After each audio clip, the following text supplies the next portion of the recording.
Screams, loud, piercing, ear-splitting screams are coming from room 433. Someone is struggling with every last ounce of their breath. It's as if a person has fallen on top of them and shoved a towel deep into their mouth with brutal force. The sounds of shouts, screams, and pleas slowly quieten. Not because the pain has stopped, but because there's no strength left to even scream. Now, close your eyes for a moment. When I say room, what's the first image that comes to your mind? For me, personally, it's always a calm vacation. A warm day by the beach, followed by a cold shower and a good rest under the AC on a sofa. Stress-free. The only worry one has that night is what to eat and drink for dinner. Nothing more. But for the family whose story I'm about to tell you, the Day family, they weren't about to experience an ordinary vacation. They were entering a nightmare, a real nightmare. It was 2015. Son-Hwa, a 41-year-old nutritionist from South Korea, was with her husband and their 15-year-old son, whose hair looked more like a hedgehog's and who always wore huge glasses that immediately drew everyone's attention. They were an ordinary family with a very simple dream, that their son would have a good future, study, go to university, maybe even play in a professional football team. Son-Hwa and his wife were willing to give the world to their beloved son. All their love and hope were summarized in this one boy. But they weren't alone. Another woman played a very significant role in this family's destiny. Dae-yoon, So-Hwa's aunt. A divorced woman, deeply religious and a sincere Christian. She had a grand idea in her head, immigrating to Germany. Now, whether she had truly fallen in love with traditional German clothing or was a lover of sausages, beer, and potato salad, no one knew.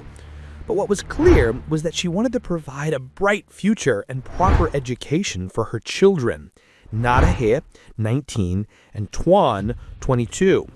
Nadahe dreamed of enrolling in a top school in Germany. Dae-yoon, on the other hand, had planned, with great hope and energy for the start of this new life. She wanted to found a company, a real international company with lots of import and export. However, she couldn't start this company alone. That's why So-Hwa and her son and husband were supposed to go with her. Dae-yoon had promised them jobs in her company. Everything was under control. But there was another aunt, Jin-suk, who joined their group with her 16-year-old son. So this extended family bought tickets at the end of October that year and traveled from South Korea to Germany. The only person who couldn't come with them was So-Hwa's husband. He stayed behind in Korea to finalize the administrative tasks of the immigration.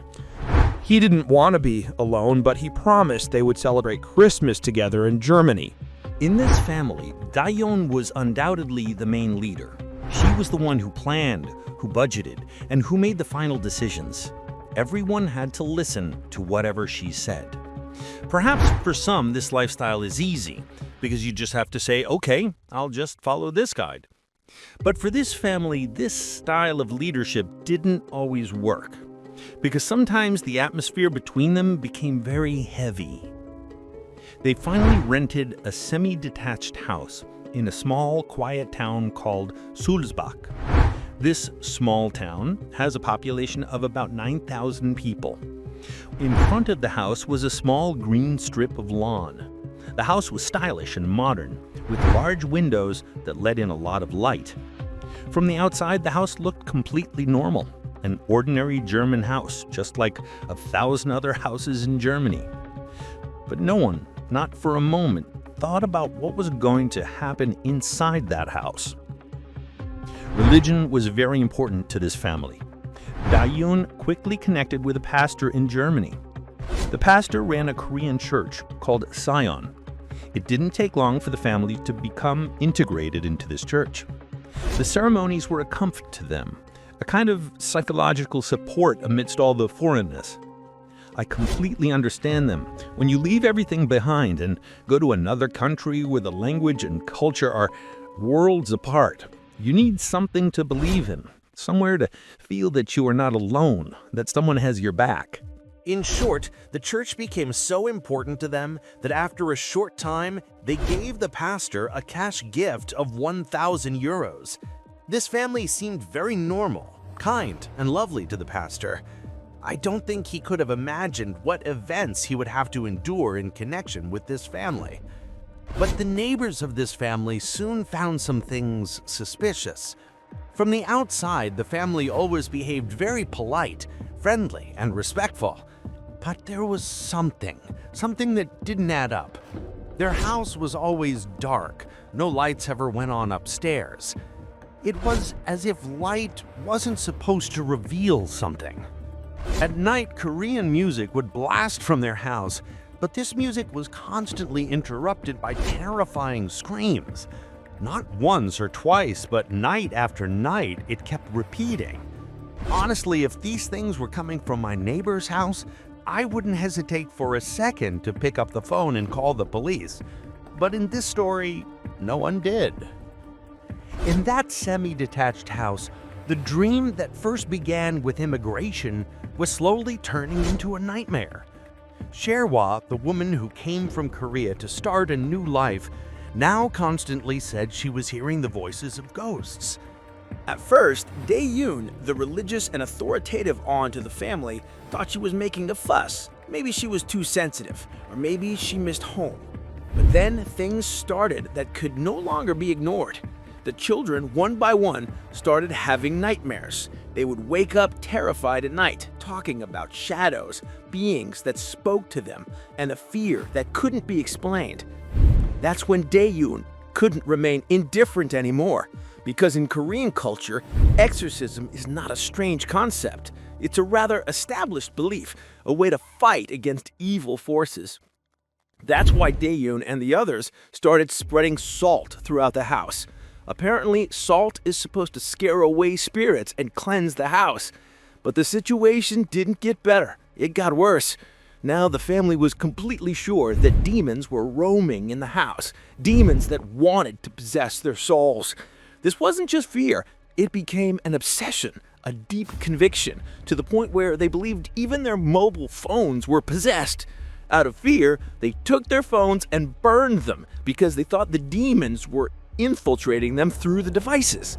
No one dared to sleep anymore because they believed that people are more vulnerable in their sleep. And they were sure that if they slept, the demons would enter their minds and bodies. So everyone had to stay awake. Everyone had to watch over each other.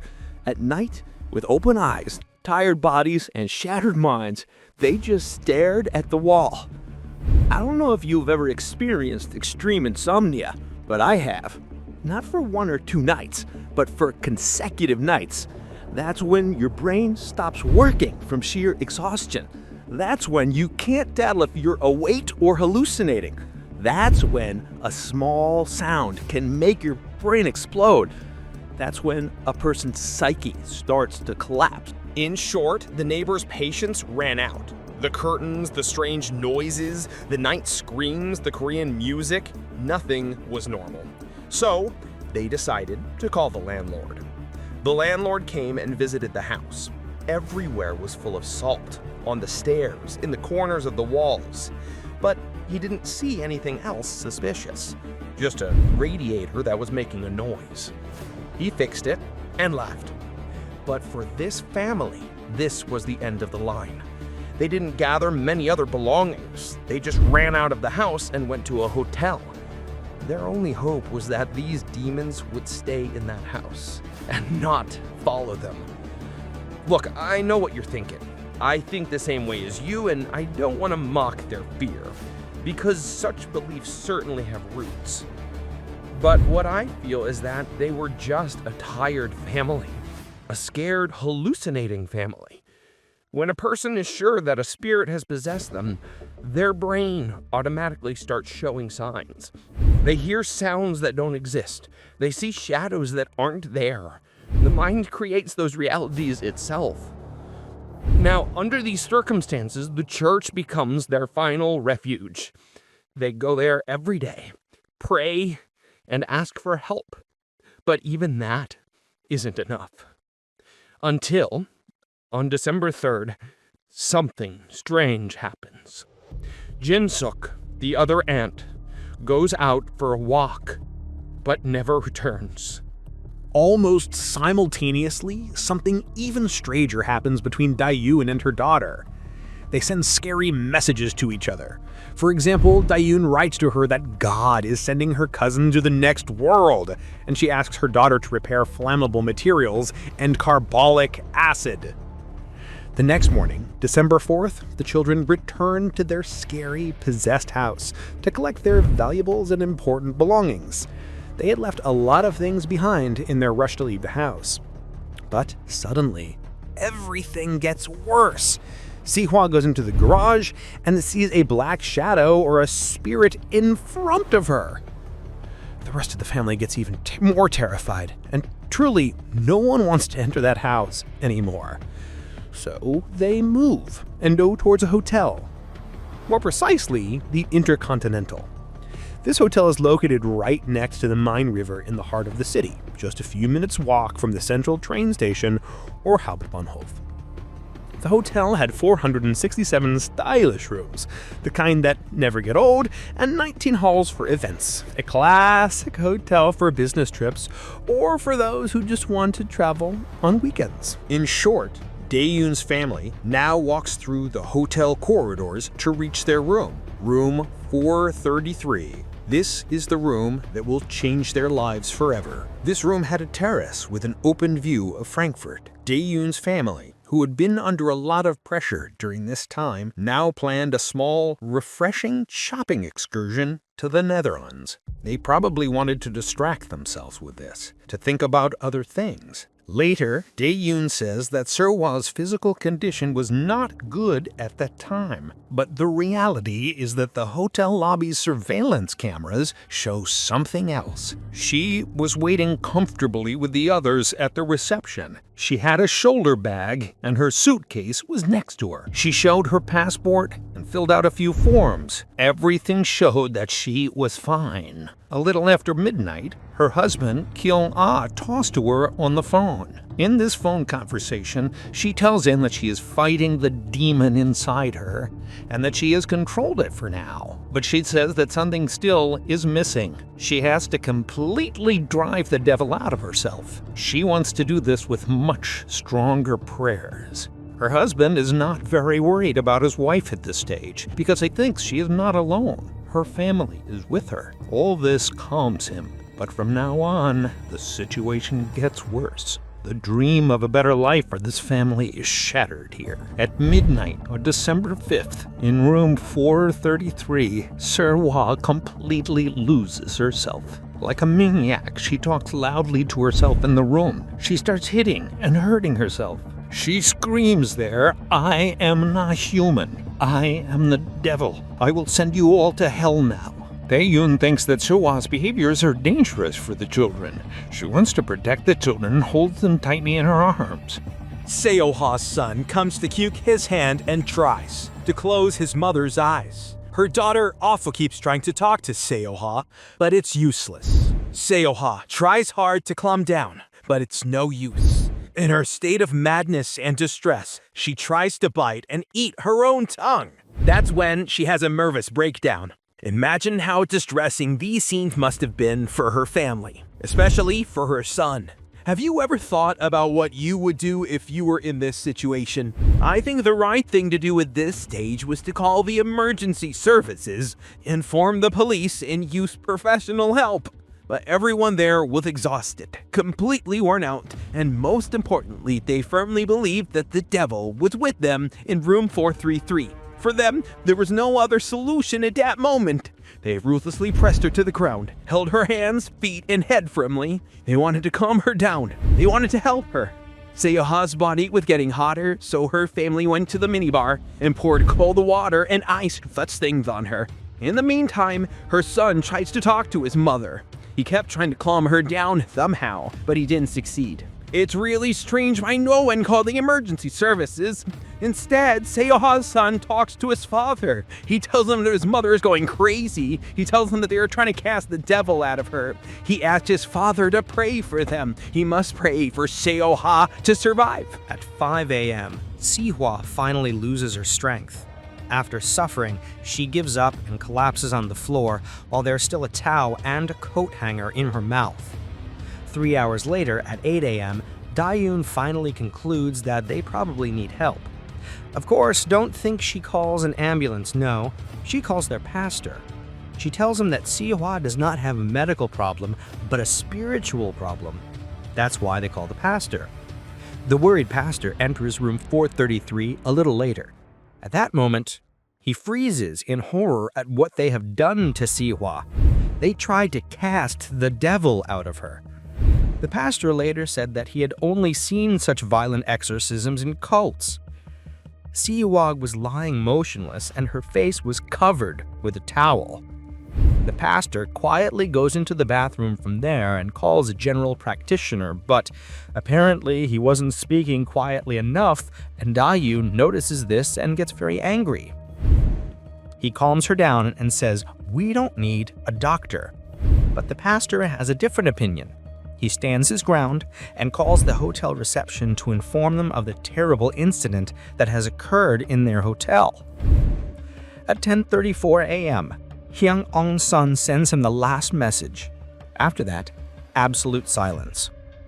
Everyone is sitting around the room, stunned and silent.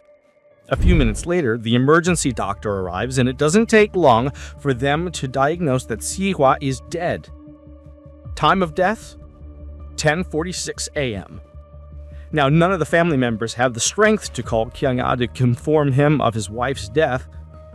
It is the consulate that contacts Kyung-ah, Son-Hwa's husband. They sadly inform him that his beloved wife did not survive an exorcism process. But this is where the police work begins. Police officers go back to the same house where the family was supposed to live and build their dreams in Germany. Maybe they can find evidence there that shows how this terrible event happened. The question was why? Would her own family do such a thing to Seo-hwa? Why did they torture her to this extent? In the house, they find burned mobile phones and a wok, that big Chinese frying pan, which was also very greasy. Then they go into the garage, the same place that Hwa had seen the spirit. There, the officers make another shocking discovery. They find a person who was wrapped in garbage bags, but fortunately, they were still alive and breathing. Of course, that person was severely dehydrated and suffering from low blood sugar. It immediately becomes clear that this person is the same cousin in Jin-suk who never returned after her walk. She later says that she wrapped herself in foil bags because it was very cold in the garage. She wanted to wait for her family in the garage, but they had suddenly left. She testifies that there was no conflict in their family. Honestly, when I reached this point in the story, I asked myself, was she trying to protect someone with these words? Is it possible that someone in her family put her in that situation and then left her and went away? But you know what? She didn't want to say anything or expose anyone. A person who wraps herself alone with foil, imprisons herself in a room for several days without food or water. The next question is, why wasn't this family worried about her disappearance? Even after that, they planned a short trip to the Netherlands, remember? They should have been worried about her disappearing and gone looking for her. To me personally, it seemed a bit suspicious. In short, the forensic doctor examined Seo-hwa's body, and the results confirmed that she died due to physical violence and suffocation. Her body is full of bruises, and the corners of her mouth are bloodied and torn. Police officers suspect that her family members repeatedly struck her abdomen and chest in a brutal manner. They take the rest of the family to court number 165 of the Frankfurt Regional Court. They all look very thin and weak. Most of them try to hide their faces from the cameras and reporters with the files they are holding. That's why no pictures of them could be found on the internet. Since they had just arrived in Germany, their German was not good, so they had an interpreter with them. The initial charge in court was murder. They spoke of a callous and merciless killing, in which Son-Hwa was brutally suffocated. That's why the family had to remain in custody during the issuance of the verdict. Early in the sessions, the lawyers of the 16-year-old requested that an ethno-sociologist be involved in the case. An ethno-sociologist who deals with social structures in different ethnic groups.